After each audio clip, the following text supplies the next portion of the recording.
6:47 at the time of our live broadcast, Facebook and YouTube. A lot to cover on the show today. There's a lot of hockey news going on in the hockey world. We start with our episode title, Garth Snow.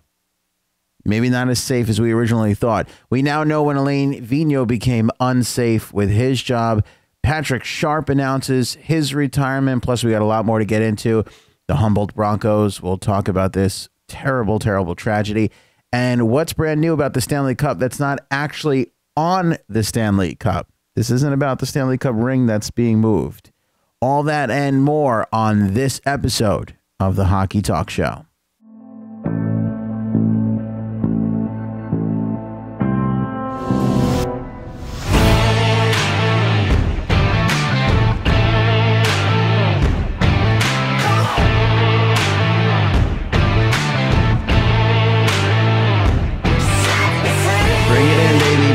Nice and close for this Monday, April 9th. Plenty of hockey talk to get to on the show today. Of course, if you're here and you're watching, let us know in the comments below, Facebook or YouTube. Just say hi, check in, let me know where you're listening from, and if there's anything you want to talk about, any topics at all, definitely let me know in the comments section below. If you're on the podcast, huge podcast numbers for the Alain Vigneault firing that we put out late on Saturday night.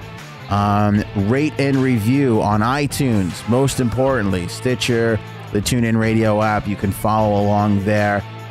Make sure you're spreading the word about the Hockey Talk Show on your social media, of course. Facebook, Twitter, Instagram, YouTube. Let everybody know what's going on here on the Hockey Talk Show, that we're doing live hockey talk 5 days a week. And anytime there's some breaking news, I was happy to get a video going on Saturday night when I learned that Alain Vigneault was fired.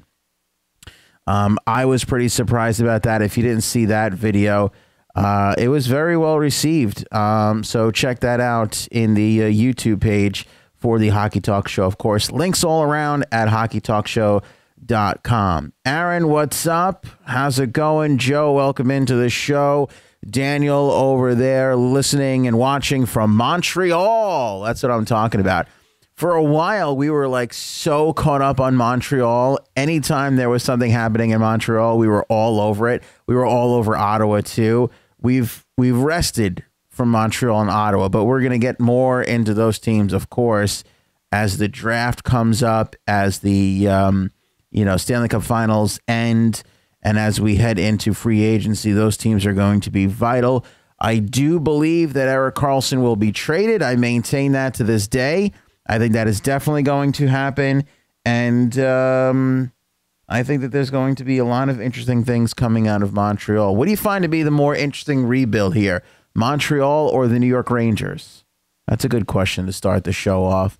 What's the more interesting rebuild, Montreal or the New York Rangers? Going to set you up to talk about everything that we set up at the top of the show here. But I do want to, Lee is in here, huge Habs fan. Welcome in Lee as well. Thank you guys for joining the program. Spread the word, man. Hit the share button right now. If you're watching this on Facebook, hit that share button. Let all your hockey friends know you're watching the Hockey Talk Show. You're taking it all in here live weekdays with us right here on Facebook, YouTube, and wherever else you may be consuming this show from. Let's start with the Humboldt thing, the Broncos, terrible tragedy. If you didn't hear, I'm going to go through this very, very quickly. I find it hard to discuss these things. Junior hockey team from the Saskatchewan-ish area. Forgive me, Canadians, if I'm not 100% right with my geography. Young kids hit on the side by a tractor trailer. And just horrific loss of life. 15, I believe. Terrible story today that they misidentified one of the deceased.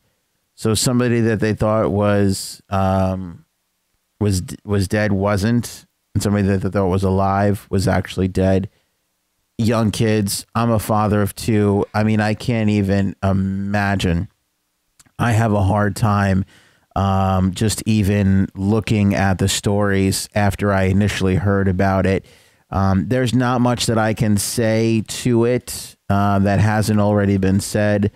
I'm not a thoughts and prayers guy. I just don't use that term. I don't think it's effective anymore, but I'd be lying if I said I hadn't been thinking about it. And, it's just unimaginable. It's unimaginable. I can't even think about what it's like to be these parents and family members and members of this community going through this. It's just horrific.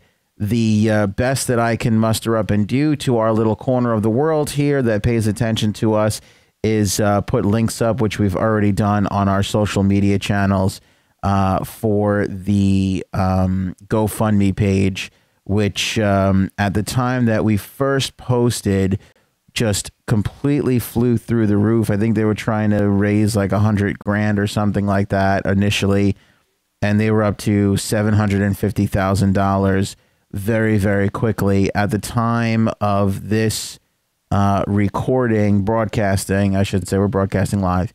They had readjusted the goal to $4 million as of 10 minutes to 7 on this Monday, April 9th, 10 minutes to 7 Eastern Standard Time. They are at $6.1 million. Truly extraordinary.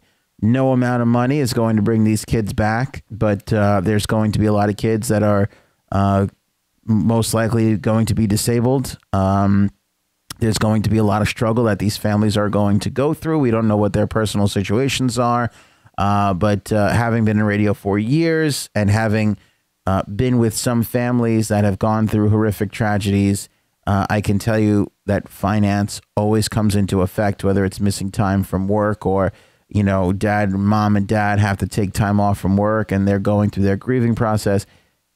Money doesn't solve anything, doesn't bring back the kids, doesn't solve everything, doesn't bring back the kids, but it will certainly help in the long run for some of these kids that went through this horrific tragedy. So GoFundMe links on the Facebook page here for the Hockey Talk Show. So head on over there and click on that and consider helping out if you can. There was a lot of wonderful displays of respect and affection throughout the National Hockey League. Lots of moments of silence in all the games on Saturday after learning of the tragedy. But I do want to point out the Chicago Blackhawks and the Winnipeg Jets, who did a really, really nice thing and put Broncos on the back of all their jerseys. I thought that was a lovely touch. A lot of teams had held moments of silence. A lot of teams had the stickers on the back of their helmets. And this is no like ranking of who did the better thing. I was just really in particular moved by this. The National Hockey League, as we've talked about a lot on the Hockey Talk Show, doesn't really like altering jerseys. I mean, certainly they've worn patches, especially Parkland, and when the occasion calls for losing an important member of the community. But a grand gesture like this, changing a staple of their jersey, they just don't do. And I thought that this was really nice. Here's another shot of all the guys gathering around in a circle. You could hear a pin drop in the arena when they had their moment of silence. And as you can see there on both Winnipeg and Chicago, they had the Broncos on the back of their jerseys, which I think is pretty extraordinary. I do believe that they are going to donate these, which will also help. But again, you talk about the hockey community. I think about Roberto Luongo and the comments he's made after Parkland. You think about Henrik Lundqvist and what happened after the tragedy up here in New York City on Halloween. You think about Vegas and all they did after that tragedy.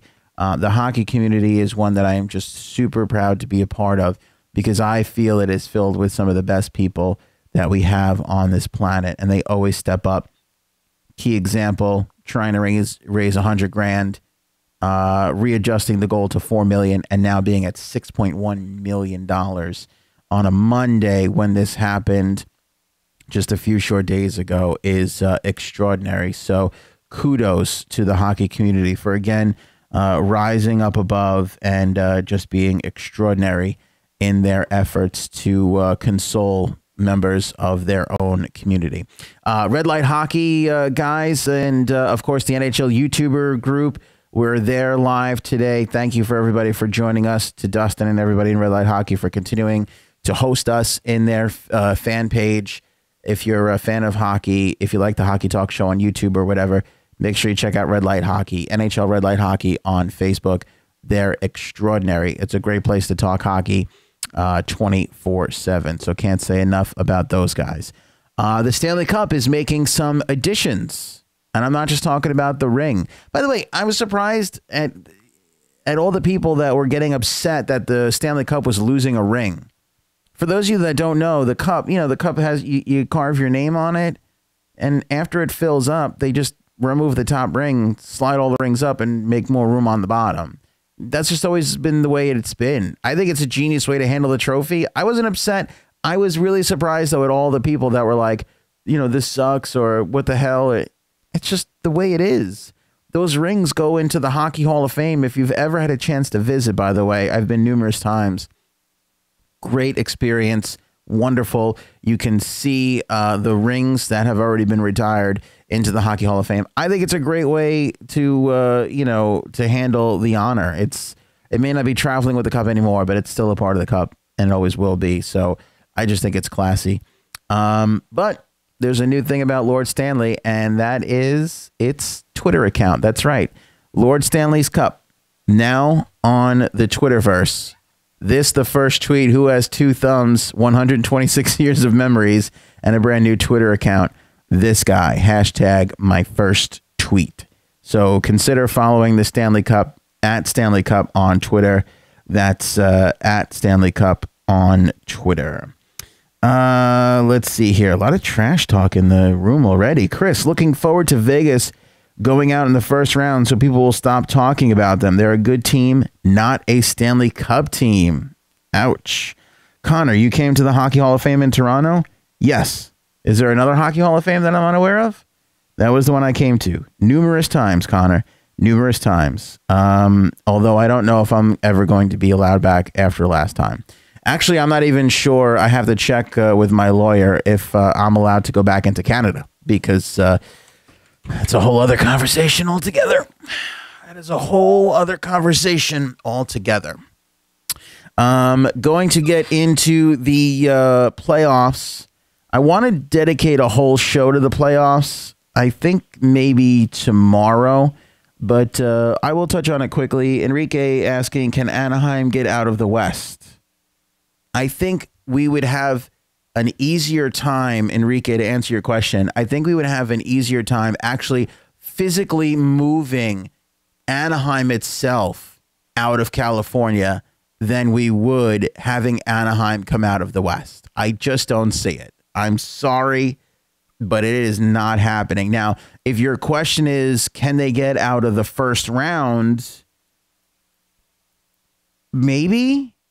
I don't think that they're my pick to beat San Jose, but there is no way the Anaheim Ducks get past San Jose and then get past either Minnesota or Winnipeg or the Nashville Predators. I just can't see it happening. I just can't see it happening. I don't know. I don't want to do... I'll tell you what. Let's take a first blind look at this, the playoff picture, and then we'll move into Garth Snow and the Islanders, Alain Vigneault and the Rangers, and I guess there's no real reason to tease the Patrick Sharp thing. Just quickly, I wanted to acknowledge Patrick Sharp. Hell of a damn career. I think 15 seasons, 11 of them with the Chicago Blackhawks, multiple Stanley Cup championships. Obviously, that team lost a bit when he went over to Dallas, and when he came back, couldn't really recapture the magic for them all that much, but noteworthy of an incredible career. A lot of people forget, but I remember Patrick Sharp because I was a big fan of him early on. He was in that Marty St. Louis sort of vein, Jason Blake sort of vein, where he was like a steady third line player, a lot of talent, not a lot of offensive conversion, couldn't really finish all that much, but great speed early on, primarily in his time with Philadelphia. And then to just see him take that leap, to break that mold, it's always very exciting to me. Like I said, Marty St. Louis, Jason Blake. I love the players that are sort of pigeonholed into this top 9, bottom 6 forward, criteria that are able to rise above that and become primary offensive players.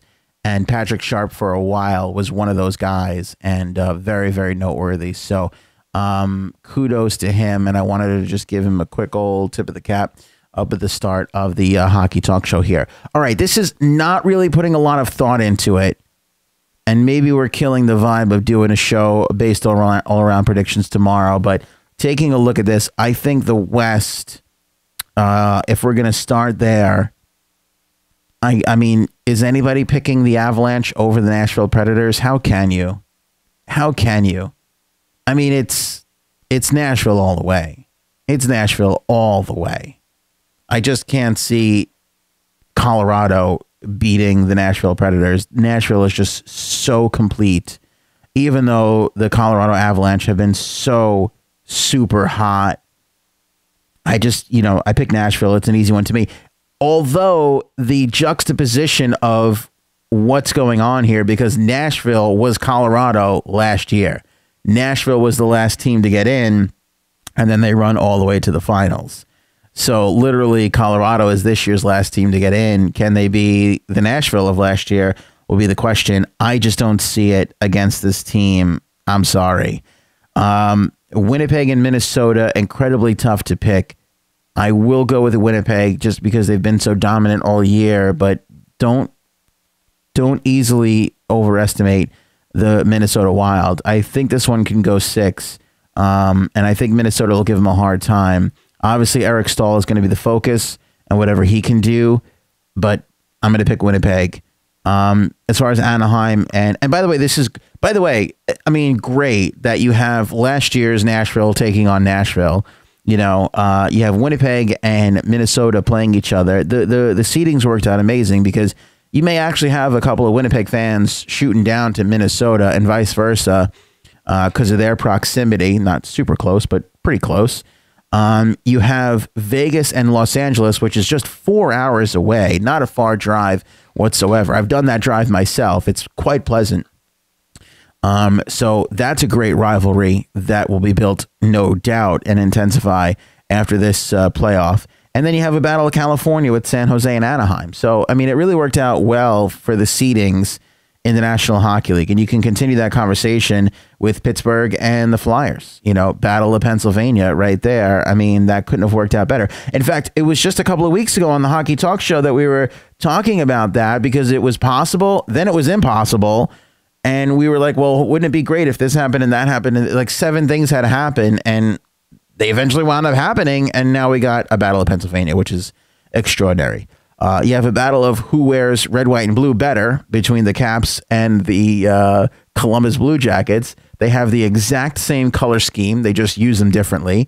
Blue Jackets wear a primary blue jersey when they're home. Caps wear a primarily red jersey. But if you look at their colors, they're exactly the same. Boston and Toronto, not as big as Boston and Montreal, but certainly a rivalry. Remember their playoffs from a few years back, and it should be good. And the Devils will give it a go again. Big underdog coming out of the East, taking on the best team in the East. I mean, it could have been easily Devils and Boston, but as it turns out, it's Devils and Tampa. So we'll wait and see what happens between those teams. All right, so back to my picks. Give me Winnipeg, give me Nashville, give me San Jose, who nobody's talking about. And by the way, was one of the great deadline acquisitions. I mean, Winnipeg getting Stastny was wonderful, but, Kane coming over and the amount of points he's racked up since being a Shark is lethal. And then Jumbo Joe comes back into the picture. Their goaltending is solid behind Jones. Nobody's talking about San Jose, and maybe we should be talking about them a little bit more. You can't overestimate the feistiness of Perry and Getzlaf and Kessler. I honestly laugh at this all you want, but Jason Chimera is one of the best penalty killers, and so fast. You want that lower end depth. The bottom 6 forwards matter in the playoffs. So that was a good acquisition for them. fairly decent goaltending. You know, Anaheim's not going to be easily overlooked, but give me San Jose. Vegas and Los Angeles. I picked Vegas. I picked a Vegas-Nashville Western final a long time ago, before we knew what the seedings were going to be and everything else. I still think that Vegas has a good chance. I don't agree with people who say that they don't have a good chance. I think they have a great chance. They are a great team. I don't buy in this. They're a first-year team. No, bupkis. They have Marc-Andre Fleury. They have James Neal. They have deep playoff experience on their team. Deep playoff experience. But Los Angeles is very good. Jonathan Quick wins the William Jennings. They do not give up a lot of goals, right? They have a lot of Stanley Cup experience on their team. 77 comes back, and it's a whole new ball game. They have a ton of depth. Kopitar's having a great year. Brown has returned to form. Again, you know, I don't rule out a Los Angeles win in this series because of everything I just mentioned. I can't rule it out. That being said, I'm still picking Vegas because I want to anger some people and because I really think they have a legitimate chance to win. Out of all these series on the left, I think that this one is the one that goes to 7 for sure. I just don't think you're going to see a collapse from Vegas. I do think the other thing going against Vegas is they've been so good for so long, like boredom kind of sets in, and then you got to get yourself ramped up. So game 1 is going to be very telling for this franchise, I think, in this series to see if they're, you know, ready to go, because Los Angeles is going to be ready to go. When you look at Los Angeles, they're essentially the Chicago Blackhawks that didn't collapse, right? Playing a lot of playoff games, a lot of postseason, a lot of hockey, some internal problems. But they've managed to stay in it where Chicago completely collapsed. So I think this one is going to be interesting. And outside of Winnipeg and Minnesota, maybe the closest series in the West. Maybe the closest series in the West. Daniel's picking the Devils in 6. How about that for a bold move? I like the pick, Daniel. I can't agree with it. I think it's crazy, but I like the pick. I like it a lot. Give me Tampa Bay over the Devils, and I say that goes in 5. Devils have struggled in net.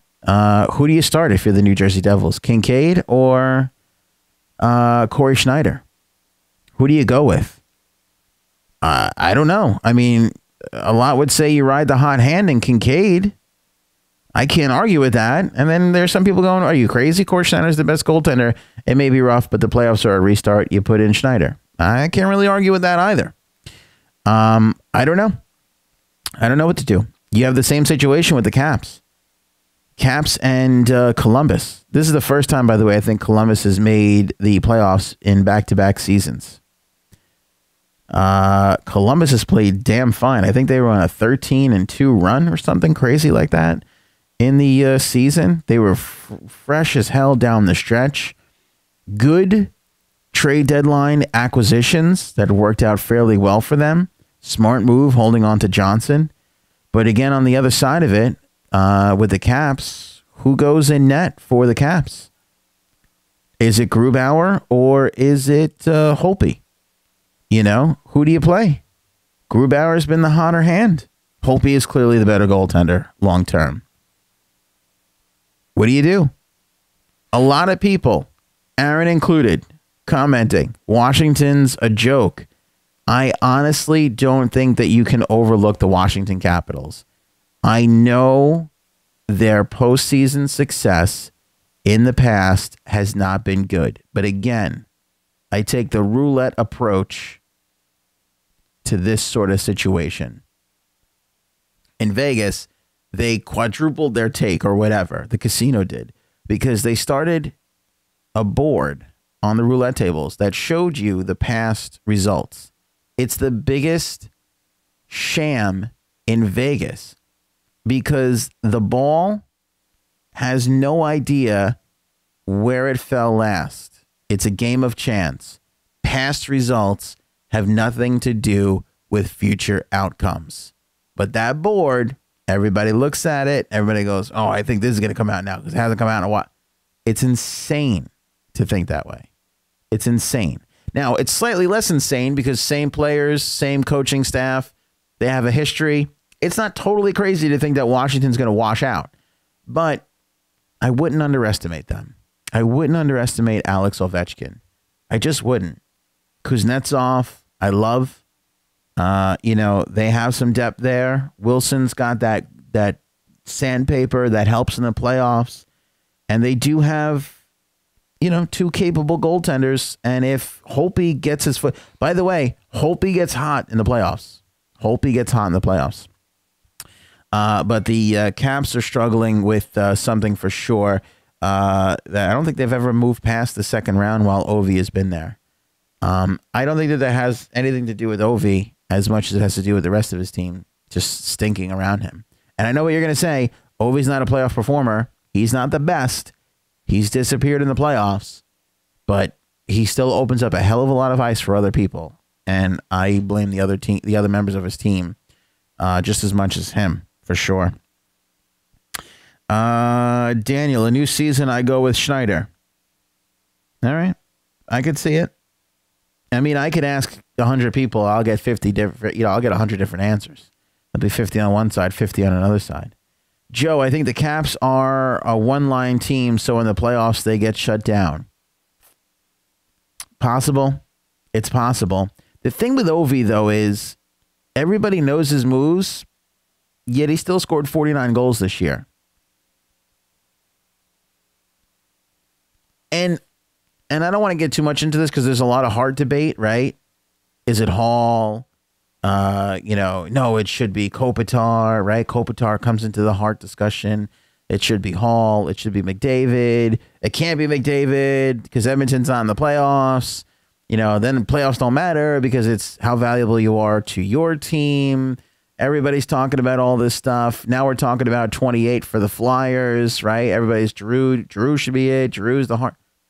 Why is nobody discussing Alexander Ovechkin?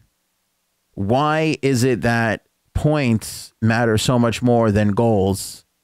Because if you ask me, Ovi has carried the Caps just as much as Drew has carried the Flyers, just as much as Hall has carried the Devils. Now, nobody expected the Devils to be as good as they are. Does that mean that Hall deserves the Hart Trophy better? You can make the argument. I just don't see it. I don't know why we diminish Alexander Ovechkin so much because he hasn't won in the playoffs. He's still the most dangerous goal scorer in the league right now. Exhibit A, almost 49 goal season this year. I mean, he's dangerous as all hell. And nobody is giving him any credit worth a damn. I just don't think he should be overlooked, nor do I think the Capitals should be overlooked. Do they have to get a monkey off their back? Absolutely. But you can't take them for granted. Again, one of the great things about the National Hockey League is the parity. Any one of these teams can win. Any one of these 16 can win. Well, except the Devils and Anaheim. But any one of these 14 teams can win. I know those two won't. But any other ones, we can see going. We can really see going. And this could be the year the Caps turn the corner. It's not a naive thing to say. It's not a popular thing to say, which is why nobody says it. But I'm not afraid to say those things because it's true. Holtby gets hot. Ovi keeps scoring. 92 as a second line threat, much to Joe's point, which is true. They have been a primarily one-line team. But if 92 gets hot, if 77 gets hot, they can make some damage.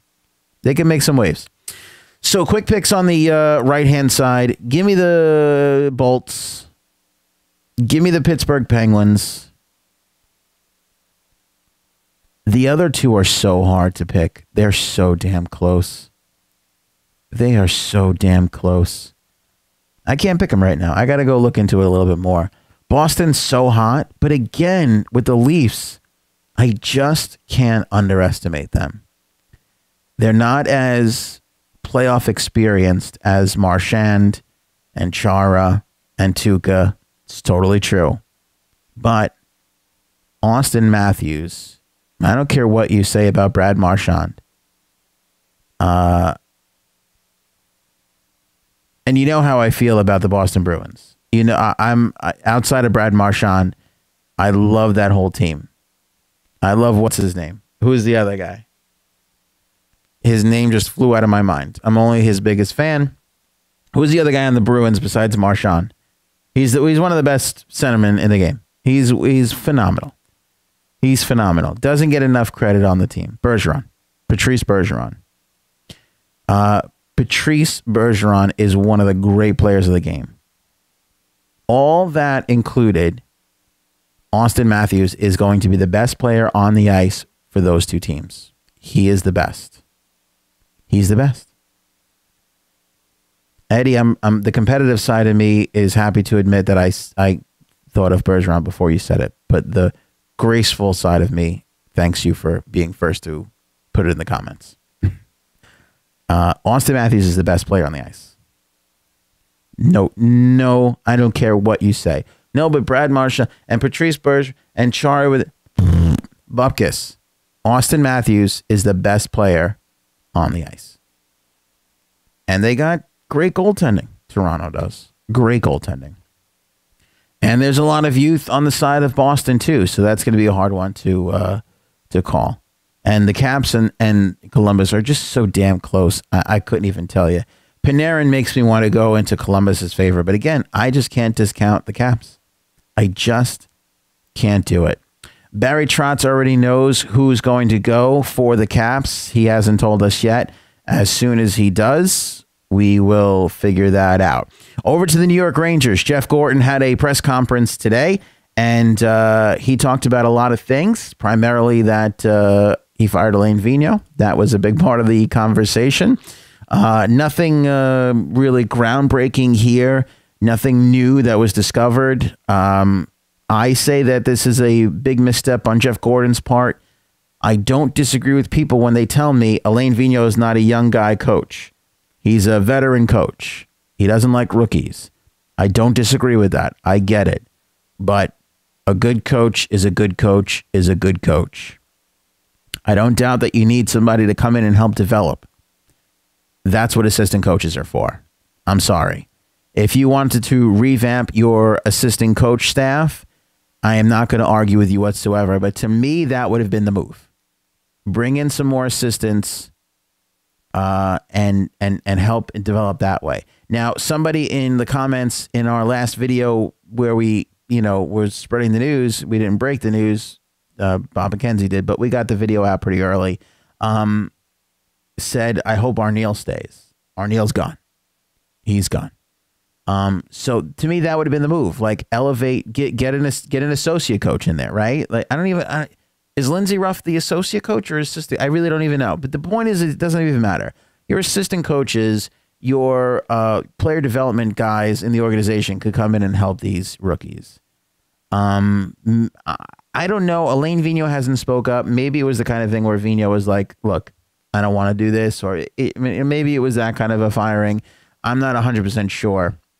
But the one thing that we did learn in Jeff Gorton's comments today during his press conference was that, because he was asked, and this is what I wondered, when did you decide? Because when the letter went out, and I made this point in the last video, when the letter went out, he could have fired Vigneault right then and there, being like, we're going in a new direction. In fact, one of the things he said in the press conference today was, we're just looking for a fresh start. That's why Arneal is gone. We're just looking for a fresh start. Start over, reset on the players, reset on everybody. So the question was posed from him, rightfully so. I was wondering, why didn't you reset Vigneault, then? And essentially what he said, and I'm paraphrasing here, was, we wanted him in the mix. We wanted his opinion. We didn't feel like we needed to make a change then, but we feel like we needed to make a change now. So again, I ask, because what we didn't find out was indeed that, why the change? What happened between the letter and the final game of the season that cost Vigneault his job? Now, Gorton, again, will just reiterate, we wanted a fresh start. And that's cool. That's totally fine. It's a great answer. But I can't help but think, because obviously you thought about it when you sent the letter out, making the full wholesale change. What changed? What transpired in there? Did Vigneault just not show he can work with the rookies? I don't know. I'm not really sure. But I do think it's a little odd that they send this letter out to their fans and then they wind up firing the coach all this time later. It doesn't make a whole heck of a lot of sense to me. Daniel says fresh start equals no Ruff. Does Ruff become the new Rangers coach? Yeah, that's the question. They asked him. Jeff Gordon was asked that in the press conference today, and his response was that he hasn't had a chance to talk with Lindy yet, which I find to be fairly interesting. You'd think you'd get your ducks in a row and you could sit down and have a talk with him relatively soon, but I get it. He got fired on Saturday. Maybe they didn't have a chance to coexist together on Monday anywhere, and but still, a phone call or a text or something. I don't know. Not that you can have that conversation over text, but still, a phone call. You could talk to one another, I think. So right now, Lindy is still a member of the organization, although that can change. But Jeff basically said, I want to talk to him before we put him on the list of candidates because he doesn't even know what he's thinking. So we'll see. Eddie thinks Ruff would be a good fit for the New York Rangers. I don't think he'll be awful. But we'll have to wait and see what goes there. But it was an interesting press conference. I don't feel the need to play it for you here because it was 13 minutes of a lot of nothing that we already knew. And then that one little nugget of this, we now know when Vigneault lost his job. We were able to pinpoint it into that small time frame. But why, we still don't know. And perhaps more light will be shed when he talks to the media at some point. But Vigneault will have a job soon. When and where, we don't know. Maybe with the New York Islanders. We did play with the notion of John Tavares going to the Rangers for a little while. Let's play with the notion of Alain Vigneault going over to the New York Islanders. So the Islanders had a press conference today, much like the Rangers did. And I am going to play 1 minute of that press conference for you. And that is the portion which Jonathan Ledecky, the new owner of the Islanders, spoke. When I heard the news that they were going to have a press conference and it was going to be Jonathan Ledecky, Garth Snow, and Doug Weight, I thought, well, they're not firing Doug Weight and Garth Snow because they wouldn't be at the press conference if that were the case. The firing of those two would have been in the form of Jonathan Ledecky is going to speak to the media on Monday. That would have been, he's firing Garth Snow. Garth Snow and Doug Weight sitting there talking with him is not the case. But as you can see from our thumbnail on our YouTube page, Garth Snow is definitely transitioning into a mall Santa. That is happening. Do we have the photo of Garth Snow? I'd like to bring that up on the screen there quickly. Let me get this pulled up for you guys. Because when I saw this guy at the press conference, I said to myself, this guy is getting ready to be fired. He is getting ready to be fired and, ready to transition into his next career as mall Santa. Which is good because he should be prepared because he very well may be getting fired. And, that's my point. Here's our thumbnail. This is our thumbnail for the show today. There he is. Look at him. He's not mall Santa yet, but he is definitely first 15 minutes of Tim Allen in the Santa Claus. Right there. First 50. There it is. It's coming in right here. Definitely getting fatter. Definitely widening out the face a little bit. Jowls improving. And he's got that nice little beard in. Hair's going white. He is transitioning to become a mall Santa. I am sure of it. But the conversation, and the only reason why I'm playing this is because I expected to go into this press conference and hear the same old garbage. Blah, blah, blah. We're sorry. We take full responsibility. This and that. But what we got was something a little bit different from Jonathan Ledecky, and I have to give him credit here. And after his comments, I said to myself, if in 3 weeks from now, Garth Snow is fired, I would not be surprised. And it goes back to my comments of John Tavares is going to get to make this decision. He's going to be asked. Whether Garth is in the room or not, most likely he will not be in the room. I believe at some point there'll be a conversation between Tavares and Ledecky, and he will be asked. Maybe not directly like, hey, should I fire Garth Snow? But he will be asked about the direction of this franchise. Now, by the way, John has said all the right things in the media. If you go through all his comments, and I won't share them with you, he has said, I hope to stay with the Islanders, but I'm going to take some time and think about it. I think ultimately he stays. I do feel that way now. I do feel a little bit better about it. But it is still possible that he goes. But looking at this, I know a lot of Islander fans. We got a lot of them, Facebook and YouTube right now. I know a lot of them wanted Eddie. Is that Jerry Garcia? He is somewhere between Jerry Garcia and Santa Claus. Yeah, that's a good one, Eddie. That's a good one. I know a lot of Islander fans wanted Garth Snow fired. I still don't think it's out of the realm of possibility, just based on Jonathan Ledecky's tone alone. He sounds very angry, but he says something that's pretty key to me, and it's very interesting, and it's worth playing for you guys here on the Hockey Talk Show. So here's Jonathan Ledecky and his comments today at the press conference. Thanks for coming. I have a brief statement today to make on behalf of the Islanders. We are committed to long-term success. Any decisions we make are for the long-term success of our hockey club. We win and lose together as an organization, not as individuals. Missing the playoffs is beyond disappointing. At the same time, we believe we have a strong core of players that will be the basis for our success on the ice. Right, blah, blah, blah, Obviously, blah, blah. Our definition of long-term success is competing every year for the Stanley Cup and eventually winning a 5th ring. Boilerplate up to this point, totally expecting everything I'm hearing, but then he transitions a little bit. Our season has just ended, and as an organization, we will be evaluating all aspects of our hockey operations, and then we will make decisions based on what is best for the future of our club. I am not here today to talk about any specific individuals, including players, coaches, and the general manager.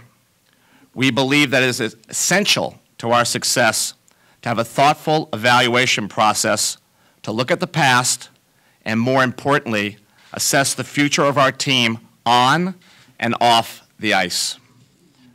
As for the past season, as owners, we have failed. We sincerely apologize to our fans. We want to express that our ownership group is totally committed to winning and providing the resources to do just that. I want to thank all the members of the media for coming today. We know you have a job to do, and we will be talking together again in the coming weeks and months.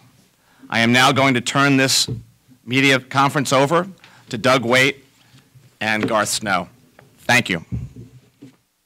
He gets up and walks out of the room. Gets up and walks out of the room. 15 to 20 minute press conference. The owner is there for 1 minute and 39 seconds. Are you kidding me? Are you kidding me? And believe me, Tavares' comments, Garth Snow, this is going to get glossed over. But you take a look at this man and what he just did. He said, I'm not here today to talk about any players, coaches, or members of hockey operations management. Garth Snow.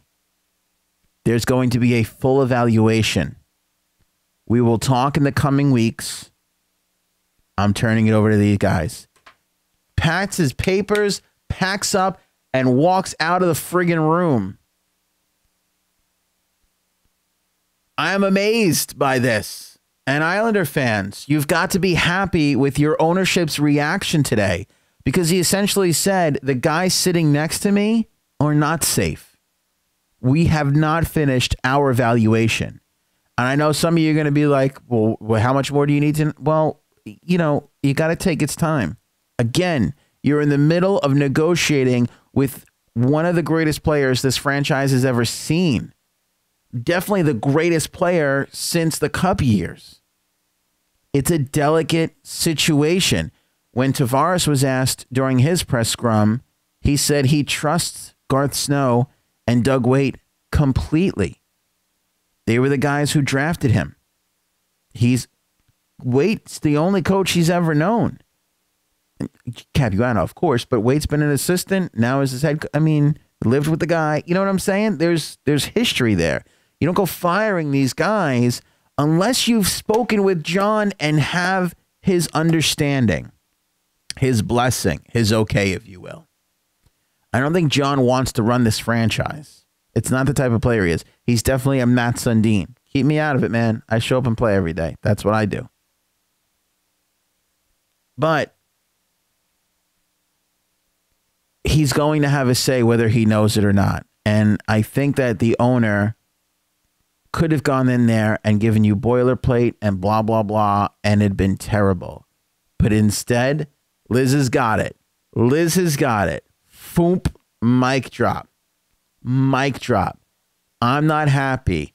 I failed. We're going to do a complete evaluation of everybody, including, and we're going to talk in the coming weeks. I mean, could you get a better reaction from ownership? I don't think you can. I was impressed, and I'm fairly disgusted as an Islander fan. So I thought that was pretty great.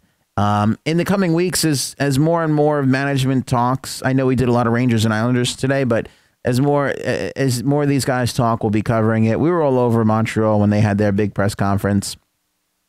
I know that a bunch of teams have spoken. It's been a lot of what you've expected, but to me, that one deserved to be played because he essentially came out and said, Garth Snow and Doug Weight can talk to you today, but their futures are not certain.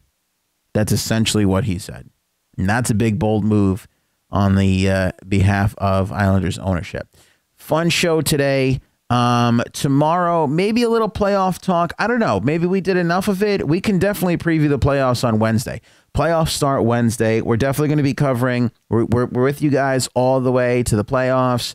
We're going to be all over the draft lottery that's coming up shortly, the draft itself, and then free agency. Don't forget there's a discussion period a few days before July 1st when free agency officially opens where teams can talk to one another. Going to be a lot of rumors flying during that time, so we're going to be all over that stuff. So if you haven't subscribed to the Hockey Talk Show, make sure you do so on Facebook and YouTube. Make sure that you are getting notifications first on Facebook. Just hover over the follow button on the Hockey Talk Show Facebook page, and make sure you ring the bell on YouTube so that you get notifications so that when we do go live or when we do upload a video on Saturday night at 11:30 telling you that Alain Vigneault's been fired, you don't have to wait till Monday morning to realize that there's been some news broken. You got some opinion and news thrown right at you every single time, whether you're following us on YouTube or Facebook. Good hockey talk, great chatter in both the Facebook and YouTube pages tonight. Really awesome stuff. I know I didn't get to a lot of it, but I think we covered a lot of ground there in a short amount of time. So again, looking forward to the playoffs, maybe a little something tomorrow, but more so maybe a bigger preview going into things on Wednesday when we know who's starting and all that kind of stuff. And of course, if any other drama breaks, any other coaches get fired, the Alain Vigneault rumor watch has officially started. Any news there? We'll be here with you guys for sure, delivering you the hockey talk as you like it. So have a great night. No predictions tonight. I predict I'm going to go have dinner now. I hope you enjoy your loved ones and do the same. I'll see you guys on the next shift. Enjoy this night of no hockey. By the way, they should move the Frozen Four. Don't you think the national championship should be held in this little time period when the season ends and the Stanley Cup finals begin? I mean, the playoffs begin. Do I have to do everything? Do I have to think about everything for everybody? National championships on the last night of the hockey season. Everybody's watching their hockey team. I would have been all over that if it was tonight. Bad move. Boo on you, NCAA and ESPN. Boo.